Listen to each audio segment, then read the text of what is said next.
नमस्कार, यो हो टेलिभिजनको विशेष सन्दर्भमा स्वागत छ। म शारदा थापा।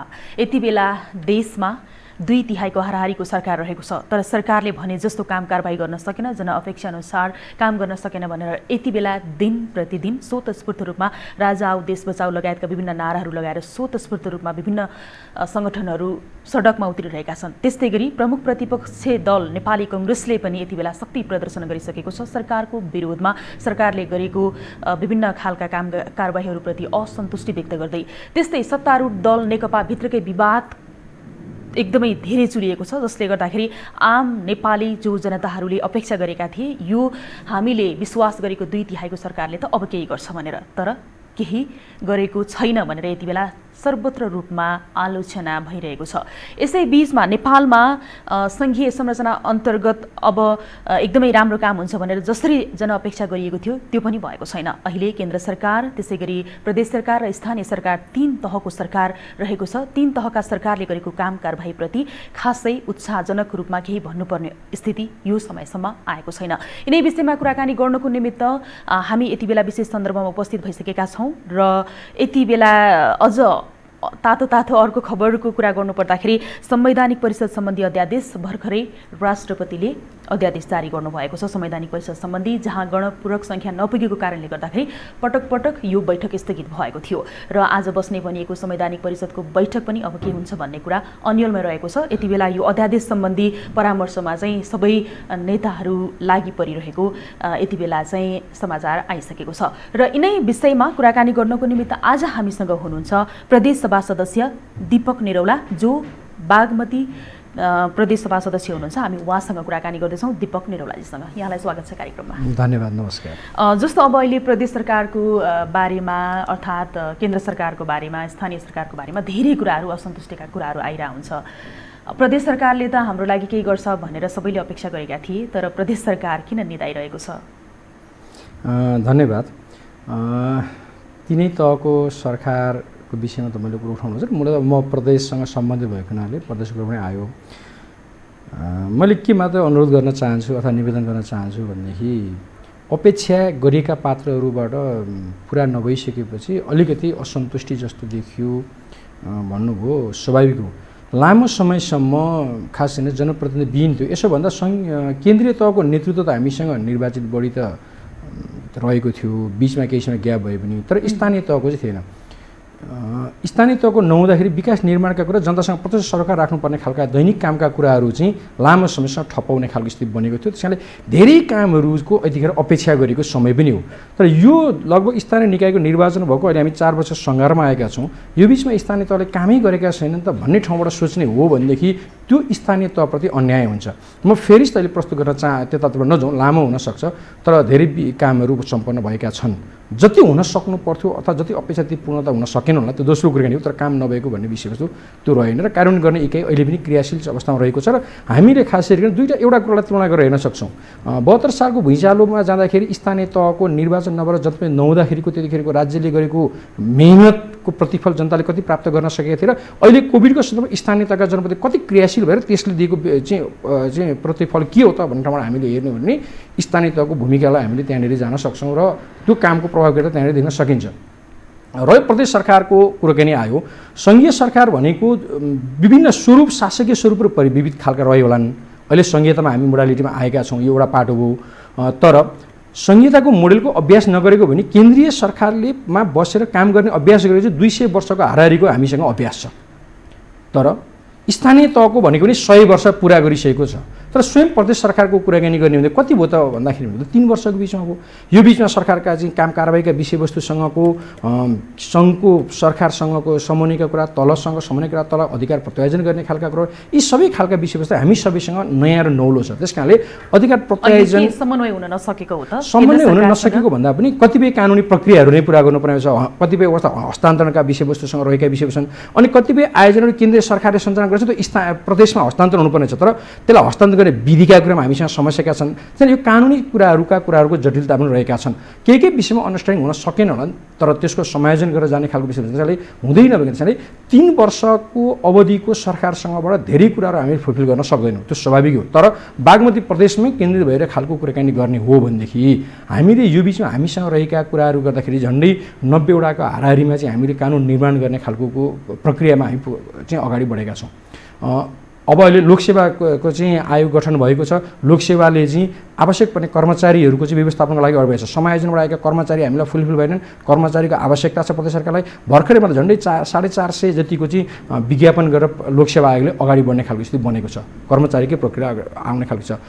यहाँ तल रहेका संरचनागत रूपमा कामको व्यवस्थापन गर्नका लागि चाहिँ कार्यालयहरू पूर्णता प्राप्त भएका छन्। ती कार्यालय व्यवस्थापन गर्ने खालका हुँदैछन्, नीतिगत खालका कुराहरू भएका छन् जसले बाहिर देखिने छैन। अब देखिने खालका केही काम बन्न सकिन् भने तपाईँले पर्टिकुलरली जिल्लामा अथवा क्षेत्रमा गएर हेर्नुभयो भने त्यो पाउनुहुन्छ। र सङ्घीय सरकार अब प्रदेश सरकारको कुराकानी म 2-3वटा पार्टमा चाहिँ महत्त्वपूर्ण काम बागमती सरकारले गरेको छ। जस्तो भन्नुहोस्, जनस्वास्थ्यलाई मध्यनजर गर्दै स्थानीय तहमा चाहिँ प्रत्येक पालिकामा यो वर्षबाट चाहिँ एक विद्यालय एक नर्स भनेर चाहिँ विद्यालय क्षेत्रको नर्स सहितको एउटा सुविधा सम्पन्न विद्यालय व्यवस्थापन गर्न लागेको छ। यो बागमती प्रदेश सरकारले सुरुवात गरेको होइन। हामीले अहिले पहिला सुरुमा पाइलट प्रोजेक्टमा 20 वटामा गऱ्यौँ पहिलो वर्ष, दोस्रो पल्ट चाहिँ हामीले चाहिँ 119मा गयौँ। त्यसपछि अहिले फेरि 119 पालिकालाई हामीले थप 2टा दियौँ भने चाहिँ एउटा पालिकाको 3टा विद्यालयमा चाहिँ नर्सको व्यवस्थापन गरेर चाहिँ विद्यालय शिक्षामा हामी गइरहेका छौँ। कार्यान्वयनमा आइसकेको छ होइन।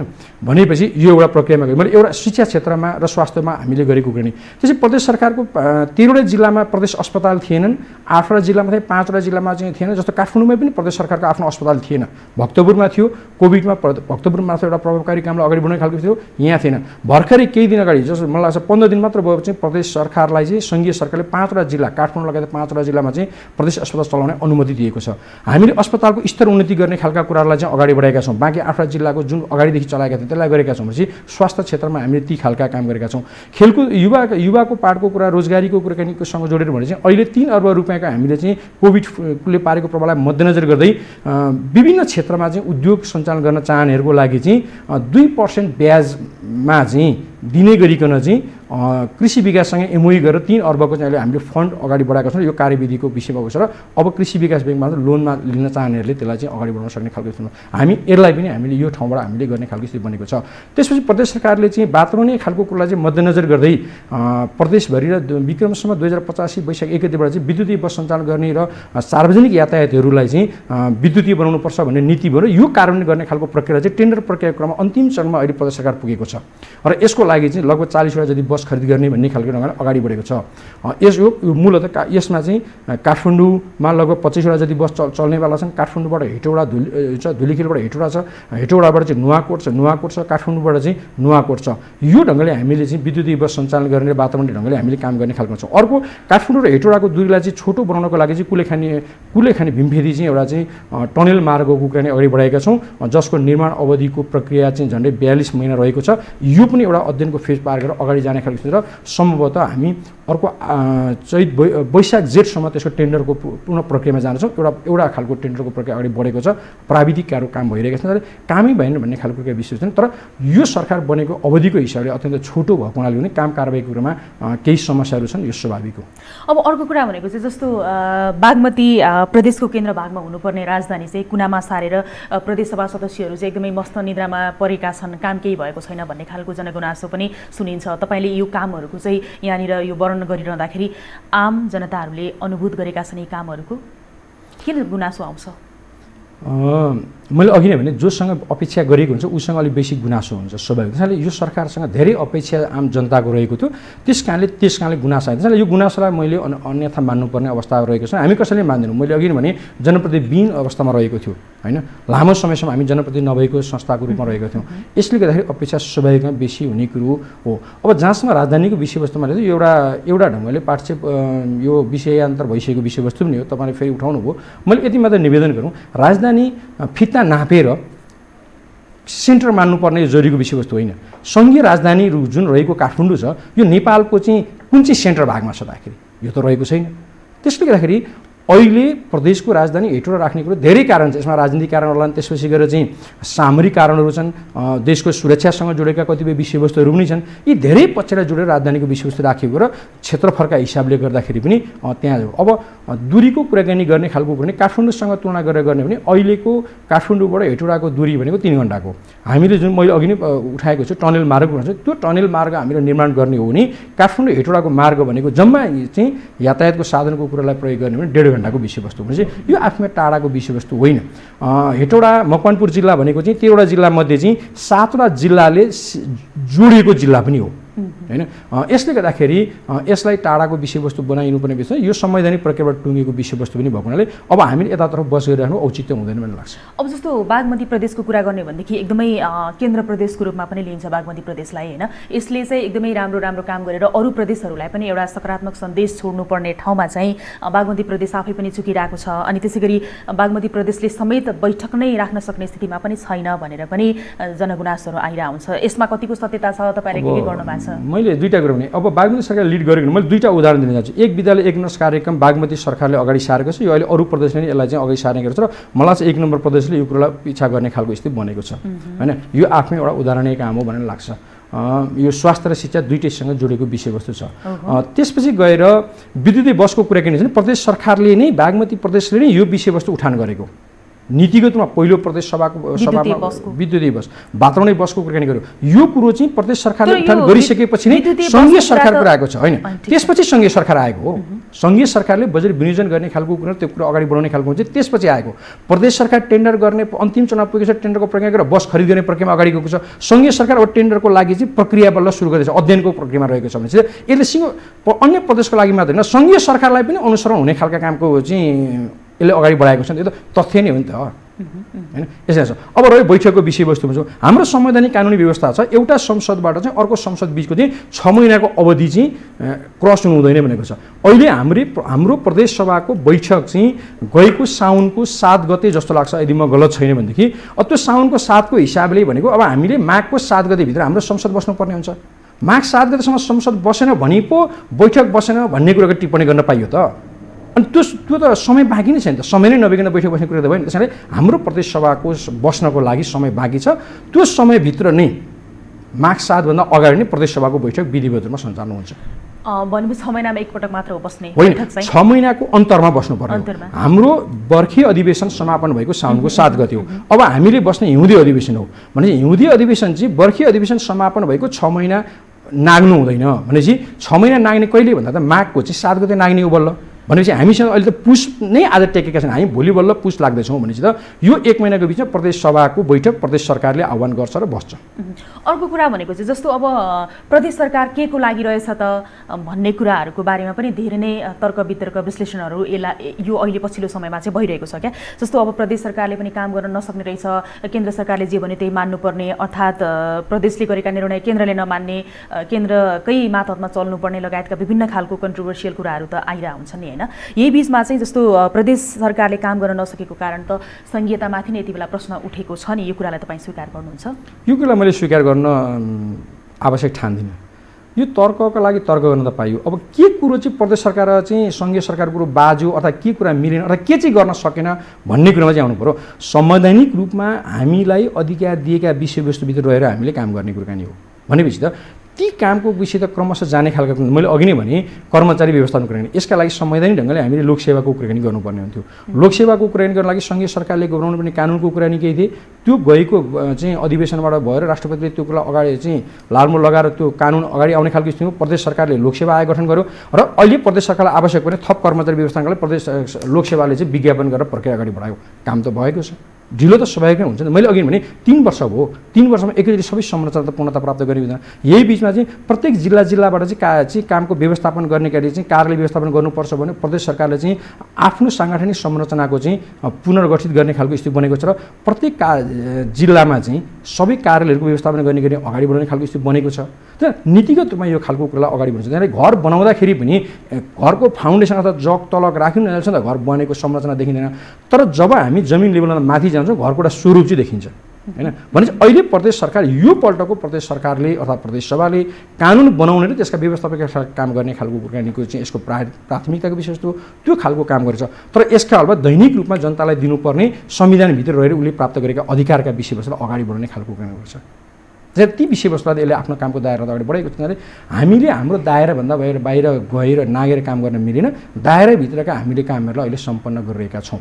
जस्तो यहाँले एक दुईवटा कामहरूको उदाहरण पनि दिनुभयो होइन, ती कामहरू जुन चाहिँ प्रदेश सरकारले गरेको र केही ढिलासुस्ती भयो भनेर आफैले त्यो भनि नै हाल्नुभयो, यो चाहिँ समन्वयको कारणले र पहिलो अनुभवको कारणले गर्दाखेरि पनि होइन। यही बिचमा यहाँले गरेको कामको अनुभव आम जनताहरूले किन नगरेका होला नि त? किन जनगुनासो मात्र आइरहेछ प्रदेश सरकारले काम गरेन यहाँ त्यहाँ भनेर?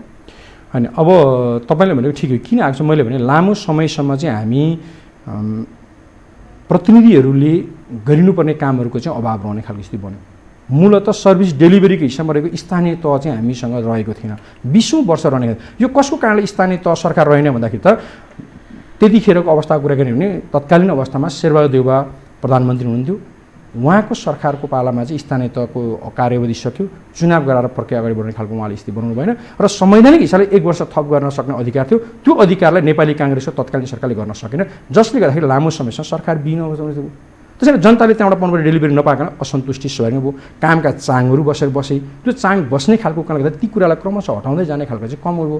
अब तपाईँले भन्नुभयो अनुभूतिको कुराकानी गर्नुभयो। अब यसमा अब कामै भएन भने मैले फेरि पनि स्वास्थ्यमै मैले जोड्न चाहेँ। मदनमणि स्वास्थ्य विज्ञान प्रतिष्ठान बनाएर चाहिँ कामलाई अगाडि बढ्ने खालको स्थिति बनेको छ। त्रिशुलीमा हेटौडामा 300 बेडको अस्पताल बनाएको प्रक्रिया अगाडि बढाएको छ। भक्तपुरको चाहिँ कोभिड अस्पताल सञ्चालन गरेर त्यसलाई चाहिँ स्तरदेखि 50-100 चाहिँ अस्पताल बनाएकोमा अगाडि बढाउने खालको स्थिति बनेको छ। शैलज आचार्यको स्मृति चाहिँ एउटा चाहिँ अजिमा सेन्टरको रूपमा चाहिँ त्यसलाई चाहिँ एउटा चाहिँ बनाउने भनेर त्यहाँ चाहिँ रकम विनियोजन गर्ने खालको छ। सिन्धुली अस्पताललाई स्तरोन्नति गरेको छ, त्रिशुली अस्पताललाई स्तरोन्नति गरेको छ र चाहिँ आइसियु सहितको व्यवस्थापन गर्ने खालको काम बनेको छ। थुप्रै जिल्लाहरू छन्, मैले अहिले उदाहरणमा 2-3वटाको मैले नाम लिएँ भनेपछि यी सबै ठाउँमा त गर्ने खालको स्थिति बनेको छैन। त्यसैले कामै गरेन भन्ने खालको छैन। तपाईँ भन्नुहोस् प्रदेश सरकारले यही कोभिडकै बिचको कुराकानी गर्ने, ल्याबकै कुराकानी गर्ने, धुलीखेलमा ल्याब स्थापना गर्ने काम गर्यो, हेटौडामा ल्याब स्थापना गर्ने खालको काम त्यो प्रदेश सरकारको पहलमा स्थापना भएका ल्याबहरू हुन्थ्यो आखिरी होइन। भनेपछि यी सबै खालका विषय नि त हङकङमा गएर चाहिँ ल्याब टेस्ट गर्नुपर्ने खालको अवस्थाबाट मुलुकभित्र ल्याब टेस्ट गर्न सक्ने खालको स्थिति बन्यो। हेटौडामा प्रदेश सरकारले स्थापना गरेको ल्याबबाट त 2 नम्बर प्रदेशमा रहेका नजिकका जिल्लाहरूको चाहिँ कोभिडको चाहिँ त्यहाँ परीक्षण गर्ने खालको स्थिति बागमती सरकारले गर्ने खालको स्थिति बन्यो। त्यसैले कामै गरेन भन्ने खालको छैन। पर्टिकुलरली कुनै एउटा क्षेत्रमा काहीँ केही विषयवस्तु बन्न सक्नु त्यो आफ्नो ठाउँमा छ, तर समग्रताको कुराकानी गर्ने भने यो 3 वर्षको अवधिमा आफूसँग भएको साधन स्रोतका आधारलाई अनुभवको आधारमा यसले गरेको कामलाई चाहिँ हामीले नजरअन्दाज गर्न सक्छौँ। आलोचनाका दृष्टिबाट हेर्दा स्वाभाविक गर्न पाइन्छ नि त। आलोचना गर्ने त धेरै कुरा गर्न पाइन्छ नि। सङ्घीय सरकारले केही पनि गरेको छ। रानी पोखरीको पुनर्निर्माणको काम भएको छ। धरहरा आज 20औं तला चाहिँ सम्मको ढलान हुने खालको स्थितिमा चाहिँ 21औं तलाको प्रक्रियालाई अगाडि बढ्ने खालको स्थिति बनेको छ। योभन्दा अगाडिका सरकारले के गरेर बसेका थिएन र आखिर त्यसैले पर्याप्त मात्रै। त्यसैले यो बिचमा कामका भएका छन्। त्यही भएर त विकल्पको रूपमा झन्डै 2/3 मत दिएर नेकपालाई जनताले जिताएका हुन्। तर एउटा कुरा चाहिँ के हो भन्दाखेरि जस्तो धनी र गरिब बिचको खाडल त अझै पुरिएको छैन नि। यो कुरालाई चाहिँ धेरैले आफ्नैदेखि बोलिरहेको हामी सुन्छौँ क्या। अब त्यो चाहिँ किन भइरहेछ भन्ने कुरा हो क्या, जसलाई चाहिँ सम्बोधन गर्न सकिएको छैन भन्ने कुराहरू आयो कि धनी र गरिबको खाडलको बिचको असमानताको बिच हो। गरिब भएको भए त्यसको मतलब के चाहिँ होइन भन्दाखेरि हामी एकै दिनमा जादुको छडी त छैन नि त। एकै दिनमा सबै समस्याको समाधान पनि त हामीले गर्न सक्दैनौँ नि त।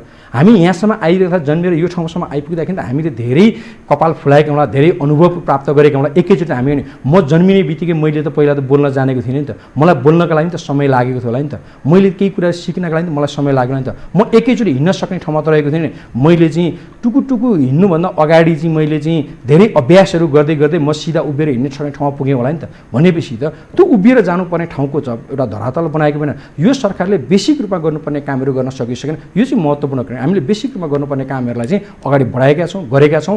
अब एकैचोटि परिणाम मैले अघि नै भने घर निर्माण गर्ने भन्ने कुरो चाहिँ घरको फिनिसिङ भएर बाहिर चिरिच्याट्ट रङ लगाएर देखाइसकेपछि घर रहेछ राम्रो छ भन्न सकिन्छ।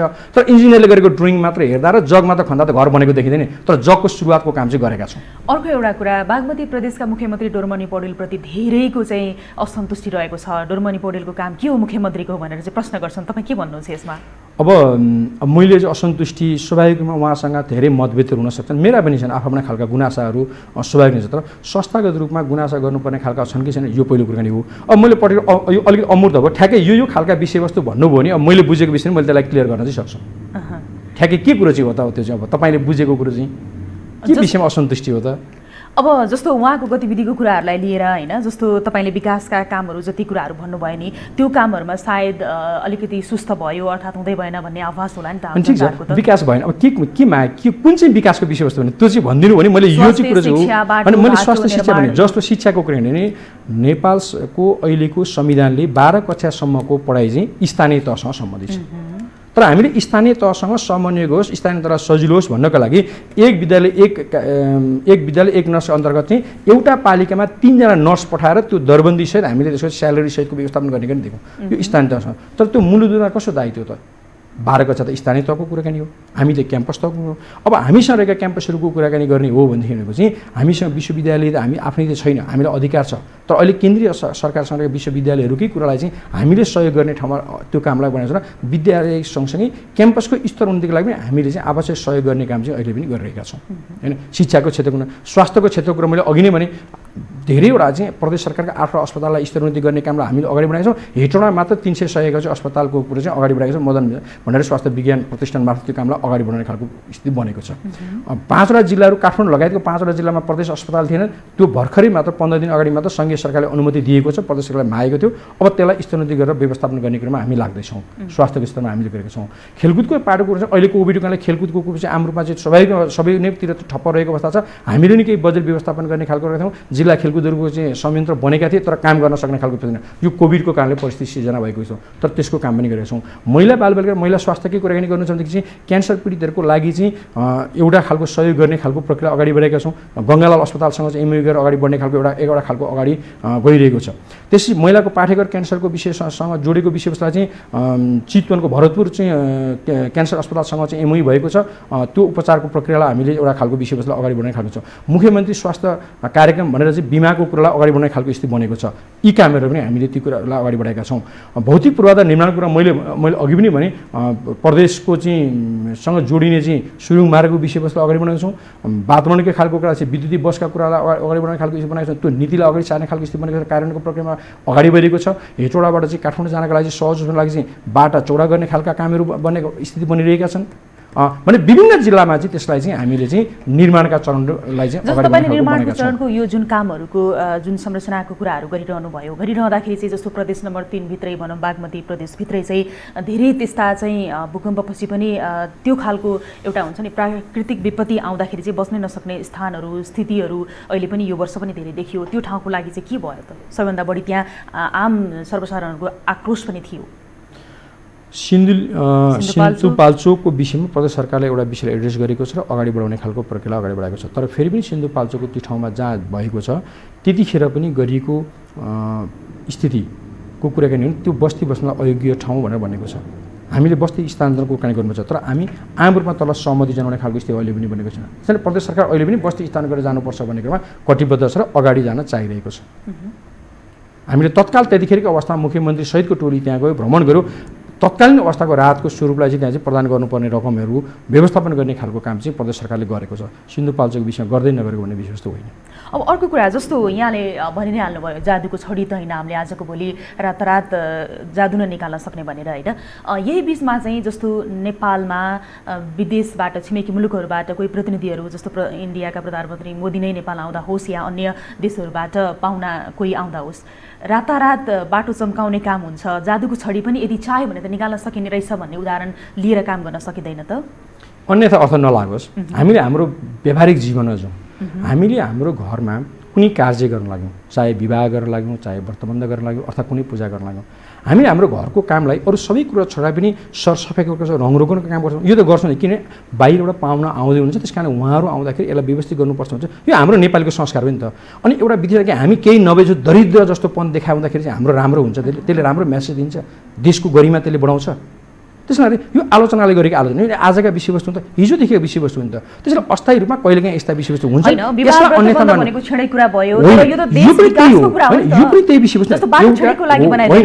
बाटो छिँडेको लागि बनाएको विषयवस्तु होइन, तर एउटा विदेशी पाहुना आउँदै हुनुहुन्छ, अन्तर्राष्ट्रिय सञ्चार क्षेत्रको विषयवस्तु बन्छ होइन। त्यहाँ आउँदाखेरि उहाँलाई स्वागत गर्नको लागि सरसफाइ गर्ने यी गर्ने यो हाम्रो देशको मात्र परम्परा हो र भनेको यो त आम रूपमा संसारमा सबै देशमा हुन्छ अनि यसलाई हामीले अन्यथा मान्नुपर्ने विषयवस्तु होइन। अचम्म होइन कि गर्न त सकिने रहेछ नि भन्न खोजेको क्या। त्यसैगरी निरन्तरता दिन किन सकिन भन्न खोजेको। त्यतिखेर गरेका चिजले स्थायी स्वरूप प्राप्त गर्न सकेन सवाल चाहिँ हो। त्यही त्यहाँ सवाल कतिपय स्थायी हुन सकेन, अस्थायी नै हुन सकेन। मैले त्यही भएर मैले हाम्रो व्यावहारिक जीवनलाई एकपल्ट हुन सरकार भन्यो र त्यही एउटा व्यक्ति नै त हुँदाखेरि एउटा व्यक्ति जस्तै हो। जसरी हाम्रो घर व्यवहार चलेको छ, देशको व्यवहार चलाउने काम सरकारले गरेको छ भनेपछि त हामी हाम्रा घरमा हामीले कुनै काम गर्नुपर्दा त्यसलाई हामी के गर्छौँ, अस्थायी रूपमै भए पनि भरे गरेर त भत्काउनु पर्ने छ हामीलाई थाहा छ, तर यज्ञ राम्रो बनाउँछौँ किन त?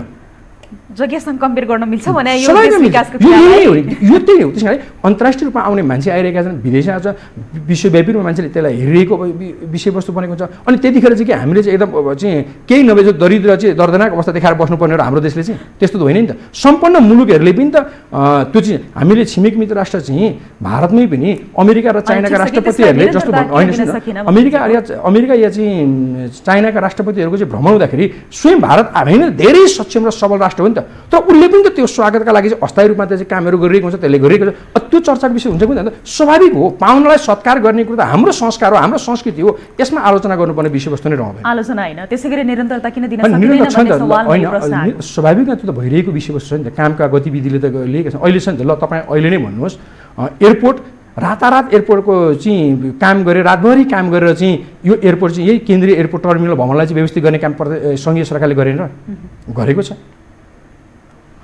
पोखरा विमानस्थलको कुराकानी त्यही पर्छ, लुम्बिनी विमानस्थलको कुराकानी त्यही कुराकानी भएको छ। तपाईँ अहिले दक्षिणबाट उत्तरतर्फ जाने हाइवेका कुराकानी छ, तपाईँले त्यो देख्नुहुन्छ। पूर्व पश्चिम राजमार्गको वैकल्पिक मार्गको रूपमा मध्य पहाडी मार्गको रूपमा रहेको चाहिँ मदनमलाई राजमार्गको कुराकानी त्यसको धेरै भएको कामको विषय अगाडि बढ्ने खालको छ। फास्ट्याग कामलाई धेरै हदसम्म सरकारले अगाडि बढ्ने खालको विषयवस्तु बनेको छ।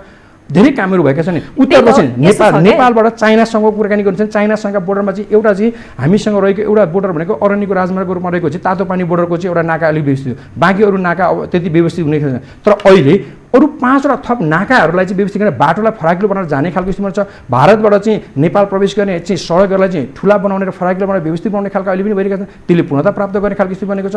पूर्व पश्चिम राजमार्गलाई चाहिँ चौडा बनाउने खालको कुराकानीकोलाई चाहिँ बनाएर चाहिँ 4 लेनको बनाउने भनेर प्रधानमन्त्री उद्घोषणको सरकारले त्यो कुरा अगाडि बढ्छ। कामका विषयवस्तुबाट टेन्डरको प्रकारबाट अगाडि जाने खालको स्थिति बनेको छ।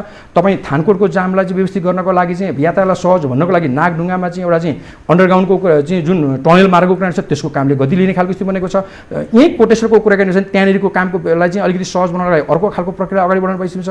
धुलीखेलसम्म जाने बाटो चौडा गर्नुपर्ने जुन त्यो काम बाँकी थियो त्यो कामको प्रक्रिया अगाडि बढाउने काम गर्छ। भने काम त तमाम रूपमा भएका विषयवस्तु छ नि त, कामै नभएको भन्ने विषय। तर अहिले सडकमा धुलो उड्यो होला होइन, तर निर्माण गर्ने क्रममा त धुलो त उड्छ नि। अब धुलो किन उडाइस् भन्ने त प्रश्न गर्न पाइएन नि त। जस्तो यो कामको कुरा तपाईँले गरिरहनु भएको छ नि, यो कुरामा जस्तो यो त निरन्तरताका कामहरू हुन् नि त होइन। जस्तो मेलम्चीको पानी आउनेदेखि लिएर बाटोघाटो निर्माणदेखि लिएर यो सडक फास्ट ट्र्याक यी आदि कुराहरू भनेको त निरन्तर जुन सरकार आए पनि चलिरहने प्रक्रिया हो नि त यो होइन। तर नेकपाको सरकारले र यो सङ्घीय प्रदेशमा रहेका जो पदाधिकारीहरू हुनुहुन्छ उहाँहरूको नयाँ भिजन के थियो भन्ने कुरा आउँछ के। अब तपाईँले यहाँनिर भन्दा मैले तपाईँलाई अलिकति मैले रोक्न चाहेर मैले भने यिनीहरू प्रश्न पार्न चाहिँ यी नियमित रूपमा हुनुपर्ने चिजहरू भएका छन्। हिजो भएका थिएन, आज द्रुत गतिमा भएको छ। फरक यति मात्र एउटा कुराकानी। दोस्रो नीतिगत रूपको कुराकानी हुन्छ। नेपाल भूपरिवेष्टित मुलुक रूपमा चिनिएको मुलुक थियो योभन्दा अगाडिसम्म, तर अहिले सम्माननीय प्रधानमन्त्री केपी शर्मा ओलीको नेतृत्वमा यो सरकार बनिसकेपछि, नेकपाको सरकार बनिसकेपछि नेपाल भूपरिवेष्टित मुलुकबाट बाहिर जाने खालको परिस्थिति सिर्जना भएको छ नि त। आज भारतमा मात्र भारतको बाटो मात्र निर्भर गर्नुपर्ने ठाउँमा चाहिँ आज चाइनासँगको चाहिँ जुन खालको पारमान सन्धि भएको छ त्यो सन्धिको कारणले गर्दाखेरि समुद्र पारसँग गर्नुपर्ने व्यापारको कुराकानी त आज हामी अर्को तेस्रो मुलुकबाट पनि गर्न सक्ने खालको परिस्थिति निर्माण गरेका छौँ नि त। आखिर भनेपछि यो लामो परसम्मको दृष्टिकोण राखेर अगाडि बढेको विषयवस्तु होइन र। त्यसले गर्दाखेरि चाहिँ एउटा मात्र मैले तपाईँलाई उदाहरण दिँदाखेरि त्यो स्वास्थ्य बिमाको खालको कुराकानी लिएर चाहिँ अगाडि सरकार गएको छ। आज 1 लाख रुपियाँ चाहिँ सम्मको स्वास्थ्य बिमा हुने गर्ने खालको स्थिति बनेको छ। तोकेका छन् अस्पतालहरू, ती ठाउँमा गएर गर्दाखेरि नागरिकले चाहिँ पाउने खालको स्थिति बनेको छ। यो नीतिगत रूपमा गरेको सरकारको निर्णयको विषयवस्तु होइन, यसले दीर्घकालीन प्रभाव पार्ने खालको विषयवस्तु बनेको छैन। सडक चौडा बनाउने कुरो चाहिँ राजमार्ग चाहिँ फराकिलो बन्नुपर्छ भन्ने खालको नीतिगत कुराकानी होइन र। यसले चाहिँ कामको विषयवस्तु भन्छ, यसलाई हामीले नीतिगत भन्न मिल्दैन र। त्यसैले यो आएको थियो भएको थियो भन्ने खालको भएकै मात्र थियो भने त अगाडि गरिदिएको हुँदैन नि त। रानीपोखरी निर्माण गर्ने भूकम्प गएको बेलाको कुरो गर्दा रानीपोखरी पुनर्निर्माण गर्ने खालको कुरा चाहिँ कुन सरकार थियो त्यसले त्यतिखेर गरिदिएको हुन्थ्यो त, गरेन नि त। आखिर अस्थायी सरकार छोटो समय सबै थियो होला छोटो हो। अरूको विषय त्यो हुन्छ अनि यसले त त्यो विषय बुझ्छ यसले नीतिगत पनि त्यस्ता खालका कुराहरू ठिक छ। अब यहाँले जति कुराहरू भनिरहनु भएको छ होइन, यसमा जस्तो अहिले भर्खर यो ट्रान्सपेरेन्सी इन्टरनेसनलले पनि नेपालको भ्रष्टाचारको विषयमा एकदमै अगाडि छ नेपाल भनेर जुन कुरा उठायो नि, यो कसरी उठायो? तपाईँहरूकै सरकारको प्रतिनिधिहरूले आलोचना गर्नुहुन्छ यो विषयमा, यो चाहिँ के भएको त? होइन, सरकारले गरेका कामहरू सबै पूर्ण छन्, त्यसमा चाहिँ हामीले सुझाव दिनुपर्ने खालका विषयवस्तु छैनन्, यस्तो हुँदै होइन। त्यस कारणले स्वाभाविक यसका विषयवस्तुमा टिप्पणी उठ्ने गर्छ। अब जहाँसम्म भ्रष्टाचारको विषयवस्तु कुराकानी आएको छ, भ्रष्टाचार हिजो पनि थियो, मैले आज पूर्ण समाप्त भयो म यो भन्न खोजेको होइन, अहिले पनि यो नीतिगतमा कतिपय भएका विषयवस्तु होलान्, तर त्यसका प्रक्रियामा जान्छ। यो सरकारले यो विषयवस्तुलाई अगाडि बढाउने खालको छ। अहिले नेपाली काङ्ग्रेस एउटा कार्यकर्ताले बनाएको प्रतिवेदनको आधारका टिप्पणीको कुरानीलाई छोडिदिनुहोस् न, विश्व ब्याङ्कले नेपालको प्रगतिको विषयवस्तुलाई चाहिँ स्वीकारेको होइन, 7% चाहिँ आर्थिक वृद्धि दर भयो भन्ने कुरो त उनीहरूले स्वीकारेको होइन, नेपालको स्तर उन्नति भयो भन्ने कुरो चाहिँ स्तर चाहिँ माथि उठ्यो भनेर उनीहरूले भनेको होइन, विकसित मुलुकहरूको स्तरमा चाहिँ माथि आउने खालको कमा चाहिँ नेपालको स्टेप चाहिँ अगाडि बढ्यो भन्ने कुरा आज चाहिँ यो वर्ल्ड ब्याङ्क विश्व ब्याङ्कले नै दिएको तथ्याङ्क होइन। अनि त्यो तथ्याङ्कलाई चाहिँ हामीले एउटा पार्टीको कार्यकर्ता चुनाव उठेर हारेर अनि बनेको अनि एउटा नाटक रूपमा तयार पारेको एउटा प्रतिवेदनको आधारलाई चाहिँ हामीले विश्वास गर्नुपर्ने? विश्व ब्याङ्कले दिएको किन होइन? त्यही नै हो। उहाँ एउटा कार्यकर्ता हुन्छ, काण्ड के काण्ड छ त? ललिता काण्ड कुरा गर्नु, ललिता काण्ड चाहिँ केपी ओली सरकारको पालामा भएको विषयवस्तु हो। उहाँले त यो विषयवस्तुको समाधान गर्ने खालको प्रक्रिया गर्नु हो। हिजो अस्ति मात्र पनि कारबाहीको विषय भनेर चाहिँ एकजना लगेर राख्ने नेपालको इतिहासमा पहिलोचोटि होइन र अख्तियारको प्रमुख भएको पात्रलाई नै चाहिँ पक्राउ गरेर अख्तियार लानुपर्ने खालको परिस्थिति कसको पालामा भएका थिए त भनेपछि त यो त यही सरकारको छ। त्यसैले भ्रष्टाचारलाई नियन्त्रण गर्ने कुरामा नियन्त्रणको प्रयत्नहरू भएका छन्। कोभिड-19को महामारीको बेलामा स्वास्थ्य मन्त्रीले गरेको घोटाला भनेर जुन चाहिँ सर्वत्र रूपमा एउटा काण्ड आयो नि, त्यो के हो त? बाहिर चर्चा गरेको छ, जुन उजुरी गरेको भने त अगाडि बढायो भने त अदालत छ, न्यायालयमा त्यसलाई उजुरी गर्न सकिन्छ, प्रमाणसहित तथ्य प्रमाणसहित आयो भने त भन्नका लागि मात्र भएन, तथ्य प्रमाणसहित गयो भने त अदालतमा न्यायालय त छैन त, न्यायालय त यो सरकारको होइन नि त। आखिरी यो न्यायालयले नै हातमा लियो सरकारले, प्रधानमन्त्रीले भन्ने खालको आरोप त लाउन पाइन्छ। तथ्यमा हामीले हेर्नु नि त, यो न्यायाधीश आज जसलाई प्रधान न्यायाधीश बनाइएको छ, यो प्रधान न्यायाधीश आज टपक्क केपीले ल्याएर टिपेर राखिदिएको हो कि न्याय क्षेत्रमा लामो समयसम्म काम गरेर त्यो प्रक्रियाबाट चाहिँ उहाँ न्यायाधीश हुनुभएको हो त भने त प्रक्रियाबाटै न्यायाधीश हुनुभयो। यदि उहाँ न्यायाधीश हुन अनुपयुक्त थियो भनेदेखि प्रतिपक्षी दलका साथीहरू पनि त्यो सार्वजनिक त्यो सुनवाई जुन चाहिँ संसदको चाहिँ सुनवाई समिति जुन छ, त्यो सुनवाई समिति उहाँहरू पनि हुन्थ्यो, उहाँले त्यहाँ चाहिँ अब्जेक्सन गरे हुन्थ्यो नि त, प्रधान न्यायाधीश बनाउनु हुँदैन, उजुरी गर्ने भएको नि त, अनि संसदमा ल्यायो भने त त्यसको बिचमा अविश्वास प्रस्ताव ल्याएको हुन्थ्यो नि त, उहाँका विरुद्धमा मत दर्ज गर्यो नि त, किन ल्याउन सक्नुहुन्न उहाँहरू? व्हाइट बडीका कुराकानी उठाउनु, शेरबहादुर देउवाको नाम आएपछि व्हाइट बडी उहाँहरू ब्याक हुनुभएको होइन? विजय गच्छेदारलाई चाहिँ कारबाहीको विषयवस्तु अगाडि बढिरहँदाखेरि विजय गच्छेदारको पक्षमा चाहिँ वकालत गरेर चाहिँ नाराबाजी गर्ने नेपाली काङ्ग्रेस होइन? अनि भ्रष्टाचारको पक्षमा को छ यो मुलुकमा? यो मुलुकमा भ्रष्टाचारको पक्षमा कोही छ भने शेरबहादुर देउवा हुनुहुन्छ र उहाँको नेतृत्वमा नेपाली काङ्ग्रेस छ।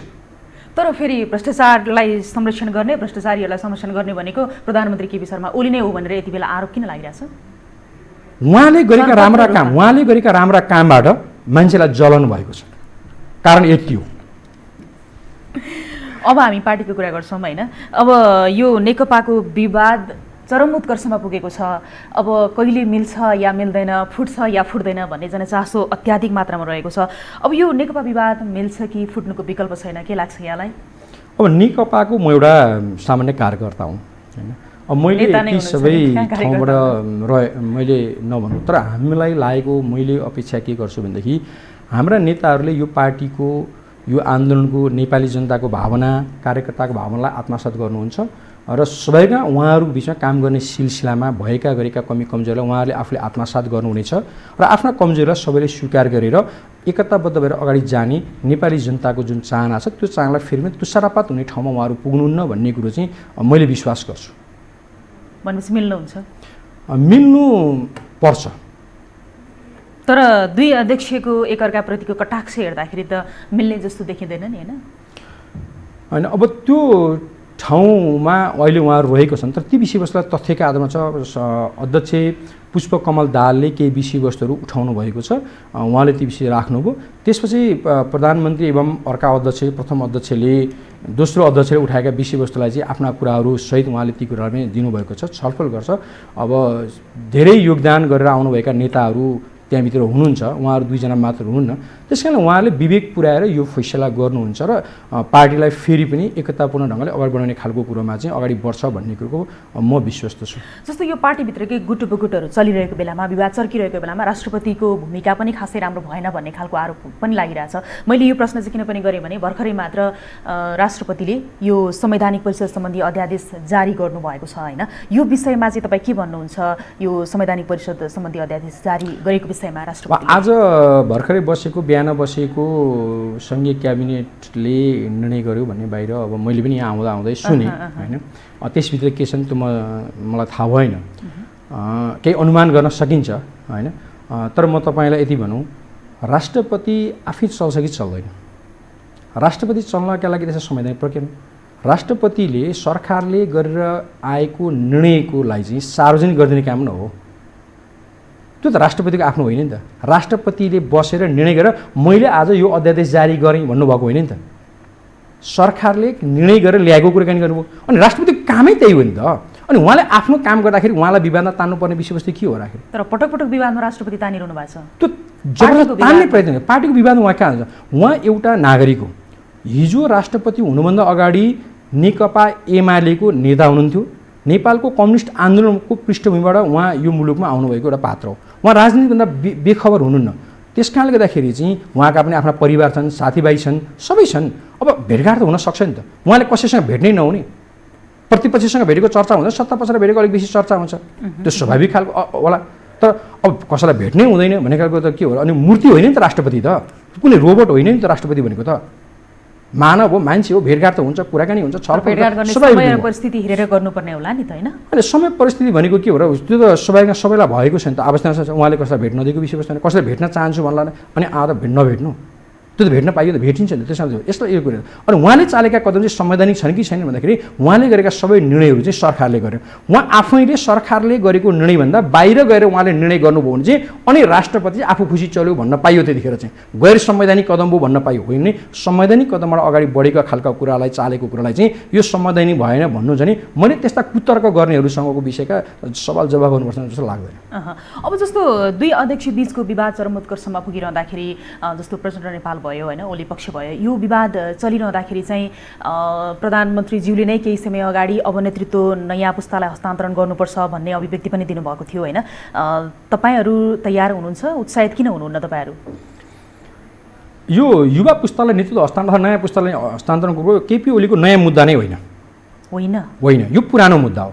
तपाईँलाई म विगतमा फर्काउन चाहन्छु। जतिखेर नेकपा एमालेको 9औं महाधिवेशन चलिरहेको थियो त्यतिखेर नै उहाँले के भने नेतृत्व हस्तान्तरणको युग सुरु गर्नुपर्छ र म एकपल्टको लागि अध्यक्ष हुनु, दोस्रो कार्यको लागि म अध्यक्ष बन्दिनँ भन्ने खालको विषय अगाडि सारेर 9औं महाधिवेशन उहाँले उठाएको मुद्दा हो। त्यसपछि अहिले जब 9औं महाधिवेशन आयो, हामी म नेकपा एमालेसँग आबद्ध थिएँ। म आबद्ध रहेको पार्टी र मभन्दा फरक ठाउँमा रहेको पार्टी नेकपा माओवादी केन्द्रसँग हाम्रो पार्टीको एकताको विषयवस्तु बनेर अगाडि बढ्यौँ। अहिले यो खालको विषय आइसकेपछि अहिले विविध खालका जे गतिविधि भएका छन् तपाईँले अलिकति उठाउनु पनि भएको छ, हामी सबैलाई थाहा छ, यसमा लुकाउनु छिपाउनु पर्ने विषय छैन। यो खालको विषय चाहिँ उहाँले के भन्नु भनेको चाहिँ एउटा तहमा पुगेका हामी नेतृत्वमा गरिरहेका छौँ। म एउटा प्रक्रियाबाट अध्यक्षमा आएँ, पार्टी एकीकरणको एउटा प्रक्रियामा अहिले हामी छौँ।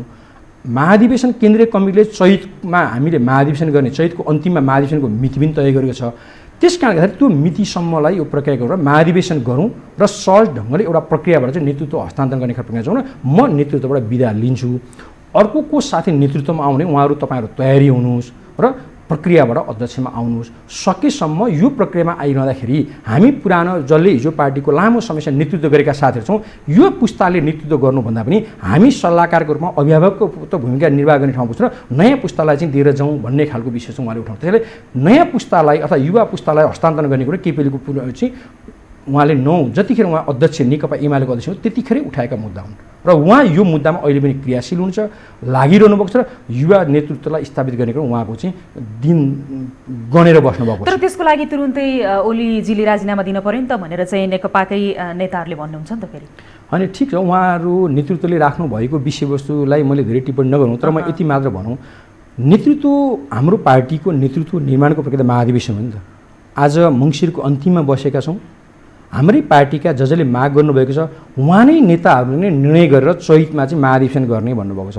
अनि चैतसम्मको महाधिवेशन सम्भव छ देख्नुहुन्छ? होइन, किन नहुनु पर्यो? नहुनुपर्ने कारण के छ? कति धेरै एक बखेरा निकालेर झगडै गरेर बस्नु त केही पनि हुँदैन। होइन नि, खुरुखुरु काम गर्ने त हुन्छ नि त, काम त गर्नुपर्ने आफ्नै काम। त्यो काम चाहिँ केपिओले नगरिदिएको हो त। केपिओले सरकार सञ्चालन गर्ने बाधक कहाँनिर बन्यो? होइन, बाधक बन्यो त कहाँनिर बाधक बन्यो त? तथ्यमा बोलिदिनु पर्यो नि त। केपी ओलीले मुक्त हुनुपर्छ भनेर नारा जुलुस लागिरहेको हुन्छ। खासमा यो किन ठिकै भन्नुभयो तपाईँले। हिजो त्यो सायद नेपाली काङ्ग्रेसले निकालेको जुलुस हो क्या, यो कैलालीकै कहाँनिर निस्केको जुलुस त मैले सुन्दै थिएँ। नेपाली काङ्ग्रेस के भन्छ भन्दा केपी ओली लिएर आऊ भन्छ भन्नुभयो। अब कहाँ केपी ओलीको भन्छ? केपी ओली मुक्त भन्यो भने केपी ओली मै बनाऊ, केपी ओलीलाई त नछोडो जनता भनिरहेका छ नि त। यो प्रतिपक्षले आयोजना गरेको जुलुसमा निस्केको नारा हो। यस कारणले गर्दाखेरि हामी भ्रममा पाल्न जरुरी छैन। म यो सञ्चार माध्यमबाट तपाईँहरूको सञ्चार माध्यमले के अनुरोध गर्न चाहन्छु नि, हिजोको नेपाली काङ्ग्रेसले निकालेको जुलुसमा केपी ओली भनेको छ भनेपछि त प्रतिपक्षमा रहेका जनताले त केपी ओली चाहिन्छ भनेर भनेको छ नि। सत्ता पक्षका चाहिँ जनमतले चाहिँ भन्दैन भन्ने कुरोमा मलाई विश्वास लाग्छ। कस्तो कुरा नै मोडिदिनु भयो। ठिक छ, तपाईँको यो जुन छ नि झन्डै 2/3 हाराहारीमा रहेको सरकारकै नेताहरूले पनि यति धेरै उछितो किन काटिरहेका छन् त केपी शर्मा ओलीको काम कारबाहीप्रति? अन्यथा अर्थ नलागे भने नेपालीमा एउटा उखान छ, झर्ला र खाउँला भन्ने छ। केपी ओलीको चाहिँ त्यो बक्साभित्र आउनुलाई भनेको फुलमाला लाउनु पर्ने ठाउँमा आउनुभयो, त्यस कारण अलिअलि जलन बेसी भएको छ। तितो यथार्थ यति मात्रै हो। तर जनताको मुद्दामा कहाँनिर केपी ओलीले चाहिँ अन्याय गर्नुपर्छ? कहाँनिर जनताको मुद्दा उठाउनु भएको छैन? राष्ट्रियताको सवालमा के होइन असन्तुष्टिको विषयवस्तु के विषयको असन्तुष्टिको भन्नु न त। यो विषय जनताले स्वास्थ्यको राम्रोसँग चाहिँ एउटा सेवा पाएका छैनन् होइन। शिक्षाको कुरा गर्नुहुन्छ भने त्यतिकै बाँकी रहेको छ। जस्तो अब संवैधानिक निकायको कुरा गर्ने हो भने आज 2-3 वर्ष भइसक्यो, यत्रा संवैधानिक निकायको नियुक्ति हुन नसक्नुको पछाडि कारण के हो त? हाम्रो अहिलेको होइन मिलाउन नसक्नु, नेतृत्व गर्न नसक्नु। हाम्रो संविधानले व्यवस्था गरे अनुसार चाहिँ सर्वसम्मत निर्णय हुनुपर्छ भन्छ। अस्ति चाहिँ उहाँले बैठक डाक्नुभयो, प्रतिपक्षी दलको नेता शेरबहादुर देउवा बैठकमा जान मान्नु भएन। अब भोलि फेरि बैठक आज सायद बैठक डाक्नुभएको छ 5 बजे, अब बैठकमा जानु छ। अब हाम्रो कानुनी व्यवस्था नि त्यही छ। सायद आज आएको अध्यादेश त्यही विषयसँग केन्द्रित भइरहेको, योभन्दा अगाडि आएको अध्यादेश पनि त्यही विषयवस्तु आएको छ। अनि प्रतिपक्षको पनि सहमति गर्नुपर्छ। प्रतिपक्ष बैठकमै जाँदैन, अनि प्रतिपक्षलाई सहमति गर्न के गर्ने? बाँधेर ल्याउन त सक्दैन सरकारले। कानुनी सबैको आउनु यो त बाध्यता हो नि त। यो बाध्यता छ। त्यस कारणले गर्दाखेरि चाहिँ केपी ओलीको सरकारलाई गर्न नदिनका लागि चाहिँ हरदम प्रयत्नहरू भएका छन्। किन भएका छन्? राष्ट्रियता सवालमा केपी ओलीले जुन लडाइँ लड्नुभयो र जुन मुद्दा अगाडि सारेर जाने खालको विषय यो विषयवस्तुको कारणले गर्दाखेरि हो। नेपाली काङ्ग्रेसले चाहिँ अहिलेसम्म यो 3 वर्षको कार्यकालमा के विषयमा सडकमा उत्रियो भनेर हामी एकपल्ट हेरौँ त। उहाँहरूले सडकमा उत्रिनुभयो, गच्छेदारलाई कारवाही गर्न पाइँदैन भन्नको लागि उत्रिनुभयो। रामचन्द्र पौडेलले चाहिँ एउटा पुल उद्घाटन गर्न पाउनु भएन भनेर चाहिँ उठ्नुभयो। ठिक बेठी के थियो? रामचन्द्र पौडेललाई व्यवहार गर्ने खालको ठिक बेठी के हो त्यो आफ्नो ठाउँमा छ। तर मलाई राम्रोसँग एका छ, स्वयं शेरबहादुर देउवा गृहमन्त्री हुँदाखेरि बन्दुक पड्काएर साना केटाकेटी मरेका पनि दृष्टान्त हामीले देखेका छौँ नि, हामीले देखेका छैनौँ र? त्यहाँ त त्यो हताबा छ। सुरक्षाका यसैले केही त्यहाँ समस्या आउने खालको विषय, कोभिडको बेला धेरै भिडभाड गर्नु हुँदैन भन्ने खालको विषय सरकारको त्यहाँको स्थानीय प्रशासनले अनुरोध गर्यो, त्यो खालको विषय। तर त्यो विषयवस्तुलाई यत्रो नारा जुलुस गर्नुपर्ने विषय थियो। सरकारका मुद्दाका विषय अरू विषय थियो भने त ती विषयवस्तु उठाएर लिएर आएको हुन्थ्यो नि त। नेपाली काङ्ग्रेसले कहाँनिर यो मुद्दाहरू, प्रतिपक्षले कहाँनिर यो मुद्दाका विषयवस्तु आजसम्म उठाएको छ? तपाईँले सुन्नुभएको छ आजसम्म? जस्तो प्रतिपक्षी दल या आफ्नै पक्षका जति पनि रहेका छन् नेता कार्यकर्ताहरू, उहाँहरू असन्तुष्ट भएर सडकमा त्यसरी शक्ति प्रदर्शन गर्दा समेत तपाईँ चाहिँ केपी ओलीले चाहिँ एकदमै हुन्छ नि राम्रो बाहेक अरू केही नै गर्नु भएको छैन भन्दै हुनुहुन्छ त? यो किन त्यसो भन्नु? मैले सबै राम्रो गर्नुभएको छ भन्नुको छैन। तुलनात्मक रूपमा विगतमा धेरै राम्रा काम भएका छन्, गरिएको छ। अब मैले हिजो हामीले गलत भएको छ, आज मैले गलत गर्नुपर्छ म यो भन्दिनँ। म यो पक्षमै होइन। अहिले भएको नि हिजो हामीले बदमासी गरेका थियौँ, आज बदमासी गर्न पाउनुपर्छ भन्नका लागि नारा जुलुस हो। गच्छेदारले भ्रष्टाचार गर्नुभयो, कारवाही गर्नुपर्छ भन्ने कुरो चाहिँ प्रतिवेदनले देखाए। उहाँलाई कारवाहीको विषय चाहिँ सडकमा जान्छ र चाहिँ आन्दोलन गरेर चाहिँ के भन्छ भनेदेखि चाहिँ गर्नु हुँदैन भन्छ। इँटा भट्टामा मान्छे चाहिँ मान्छेलाई इँटा पोल्ने भट्टामा मान्छे पोल्छ, अनि मान्छे पोल्न पाउनुपर्छ भनेर चाहिँ प्रतिपक्ष सडकमा नारा जुलुस गर्छ। यही हो। अनि त्यो जुलुसमा निस्केको कुरो चाहिँ सरकारको असन्तुष्टि, केपी ओलीप्रतिको असन्तुष्टि भनेर व्याख्या गर्न मिल्छ? मान्छे मर्न पाउनुपर्छ। तपाईँ आफै भन्नुहोस् न, इँटा भट्टामा मान्छे पोलिन्छ कि चाहिँ इँटा पोलिन्छ? त्यो केका लागि बनाइएको? अनि सरकारले त्यसलाई कारवाही गर्नको लागि प्रक्रिया अगाडि बढाउने खालको विषयवस्तु बन्यो, अनि त्यो सरकारको विरुद्धमा सडकमा मान्छे निस्के भन्ने नाममा चाहिँ हुन्छ? केही मान्छेलाई ल्याएर उतारेको भरमा छ। हिजै मात्र मैले भने त यो त तथ्य हो नि त बाबा, तपाईँहरूले पनि सुन्नुभयो होला, तपाईँहरूका पनि सञ्चारदाताहरू होला, उहाँहरूले ल्याउनु त जुलुस भयो त, प्रतिपक्षले जुलुस सञ्चालन गर्छ सरकार विरुद्ध भन्छ, अनि त्यहाँ केपी ओलीको जय जयकार गरिन्छ। कहाँ असन्तुष्टि छ त छैन, जनता असन्तुष्ट छैन। सकारात्मक सोच भन्नुहोस् न। अब यो सँगसँगै छ नि प्रतिपक्षले त आरोपै लगाए मानौँ एक किसिमको लागि होइन, तर स्वतस्फूर्त रूपमा राजा आऊ देश बचाऊ भनेर यो विकल्पको रूपमा किन आइरहेछन् मान्छेहरू विकल्प खोज्दै? अब यो के को लागि हो? उहाँहरू त कोही पनि होइन, कुनै पार्टीको पनि होइन, कुनै सङ्गठन पनि केही पनि होइन। राजा आऊ देश बचाऊ भन्ने खालको कुराकानीमा आएको छ भनेर तपाईँहरू कोही पनि होइन त, यसलाई नभनौँ। आफू वर्तमान संविधानको दायराभन्दा बाहिर गएर सडकमा जान गाह्रो हुन्छ भनेर केही मित्रहरूले निकालेको एउटा विषयवस्तु मात्र हो। यो बौद्धलेताको अथवा प्रजातन्त्रको लोकतन्त्रको सौन्दर्यता राम्रो भनेको यही हो कि आफूलाई चित्त बुझे पनि नबुझे पनि आफूलाई लागेको कुरा राख्न पाइन्छ। उहाँले राख्नुभएको छ, संस्थाको ढङ्गले त्यसलाई व्यवस्थित ढङ्गले लान चाहन्छ। आम रूपमा अहिले त्यो चाहिँ छ कि स्थिति हो कि होइन भन्ने भन्दा चाहिँ अब फर्किन्छ कि फर्किँदैन भन्दाखेरि चाहिँ उहाँहरूका आस्था हुन सक्छन्, किनभने म राजतन्त्र हुँदैन भन्ने पक्षमा विचार राख्छु भनेदेखि त राजतन्त्र हुनुपर्छ भन्ने एउटा जनमत त हिजो पनि थियो, आज पनि होला, हुनसक्छ, हुँदै हुँदैन भन्ने खान्छ। तर त्यो जनमत चाहिँ पूर्ण त छ कि छैन भन्दा पूर्ण त छैन नि त। त्यो जनमतले भोलि चाहिँ आम रूपमा स्थापित हो नि भोलि होला, तर परिस्थिति मुलुक त्योतर्फ छ त।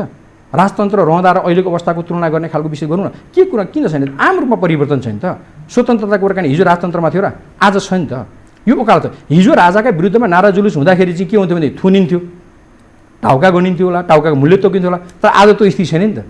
त्यस कारणखेरि तर जो आउनुभएको छ उहाँहरूले जे विषयवस्तु उठान गर्नुभएको छ यो विषय पनि औचित्य छैन। हिजो देखेको छ, हिजो जसले विरोध गर्नुभएको थियो नि, अनि उहाँहरू बसेकै ठाउँमा छापा मार्दाखेरि चाहिँ उहाँहरूले चाहिँ लगेर सबै कुरो चाहिँ त्यहीँभित्र चाहिँ राखेर थुपार्दै राखेर चामलका बोरा बिन्ती गरेको नि त सञ्चार माध्यमबाट आइरहेको होइन। तिमी पात्र हुनु चाहिँ रात पाइएन भनेर चाहिँ दिनभरि सडकमा जुलुस गर्ने अनि अरूलाई दिने भने अनि आफ्ना गोदाममा लगेर स्टोर गरेर चाहिँ निकाल्नेहरू नै आज राजतन्त्रको पक्षमा चाहिँ ओकालत गरिराख्नु भएको छ त केही भएन। त्यस कारण अलिअलि उहाँले तलब भत्ता प्राप्त गर्ने कामदेखि बाहेक केही गर्नुहुन्न।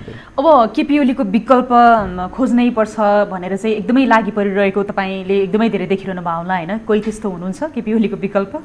होइन, सबैका विकल्प हुन सक्छन्। त्यस कारण केपी ओलीको नि विकल्प छ। केपी ओली चाहिँ निर्विकल्प पात्र होइन। त्यस कारण यसमा केपी ओलीको विकल्पै हुँदैन यो खालको होइन। प्रक्रिया र विधिबाट नै त्यो विकल्पहरू खोजिन्छ र जाने खालको हुन्छ समयक्रममा छ। र त्यसमा त केपी ओलीले त बाधक नै हुनु, मैले त प्रष्टै भन्नुभएको छ। पार्टीको नेतृत्वको हकमा आउने महाधिवेशनमा म अध्यक्षमा रहन नेतृत्वमा रहन भन्नुभएको छ उहाँले। मैले अभिभावकत्वको भूमिका निर्वाह गर्छु भन्नुभएको छ। मुलुकको प्रधानमन्त्रीको कुराकानी नबनाएको कारणले यो समस्या आएको भन्ने कुरामा त सहमत हुनुहुन्छ होला नि? होइन, म सहमत छैन।